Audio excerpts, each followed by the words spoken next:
Now, for the sake of digression, what was just mentioned in the last section is really just an elementary footnote concerning the true nature of the higher self. For more detailed information, I would definitely suggest that you pick up the Meta Netter volumes 1 to 3, the IFA. I would even suggest, starting with the Circle 7 Quran written by the Honorable Noble Drew Ali, because really that gives you, the Circle 7 Quran is a very simple and easy read, so it puts all of this really complex knowledge into a simple, understandable form, especially if you are a Christian, because it's like the Aquarian Gospel. So, but for a more deeper insight into the infinite potential that you have within you, again, I would suggest reading the Meta Netta. Okay, so at this point, it is necessary to quickly tell the story or the mystery as set by our forefathers that has been borrowed, stolen, and repackaged to us in many other religions, especially Christianity across the globe. It is the true story of Asar, otherwise known as Osiris in the Greek tradition. Asar was the king of the earth.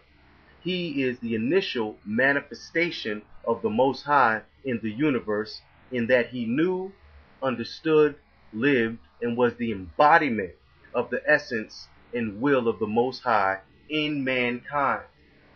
Asar was killed by his brother Set, who now becomes the king. Set represents the urges of the flesh, and the embodiment of Set is the embodiment of the lower self.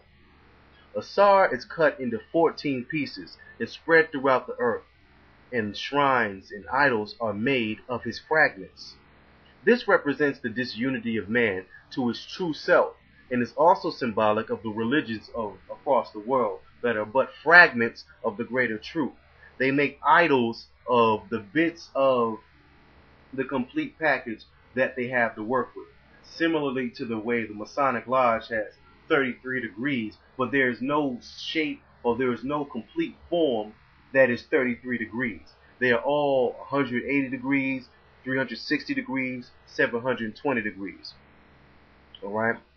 So this again represents the disunity of man from his true self. Okay? Aset is the sister of Osiris. Aset collects the pieces and attempts to reassemble the body, but is able to find all except the phallus or the penis of Asar.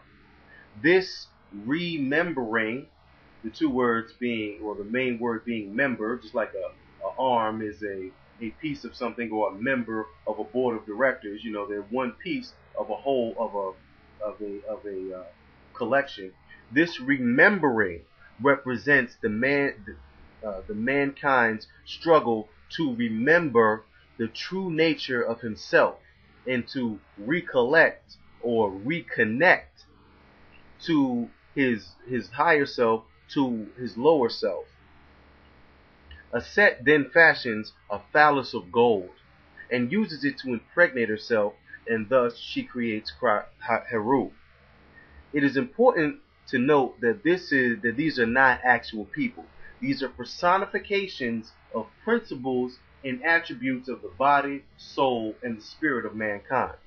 It is also of importance to include that this is the origin of the Immaculate Conception that is borrowed from our forefathers and used in Christianity.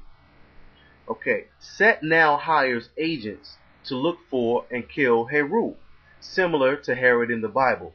This represents man's internal struggle with his higher and lower natures on a daily basis, or the God and Set within. Similar to the way, if you're on a diet, you have these urges to eat foods that you're not supposed to. It's just a daily internal struggle. This concept of this struggle is also manifested in Islam and is the true meaning of the word jihad. The Deej is symbolized as the backbone of Allah. The backbone of Asar. So if you want to look that up, it's spelled D-J-E-D. As one tries to express itself, the other attempts to overthrow or kill it. So Heru now engages Set in a battle for the honor of his father, but is only partially successful. During the battle, Set shatters the eye of Heru, and in turn Heru snatches off the testicles of Set. This represents the fact that in man's quest to overcome his lower self, his vision is sometimes blurred by emotion, passion, and the reactions of the senses from the everyday world.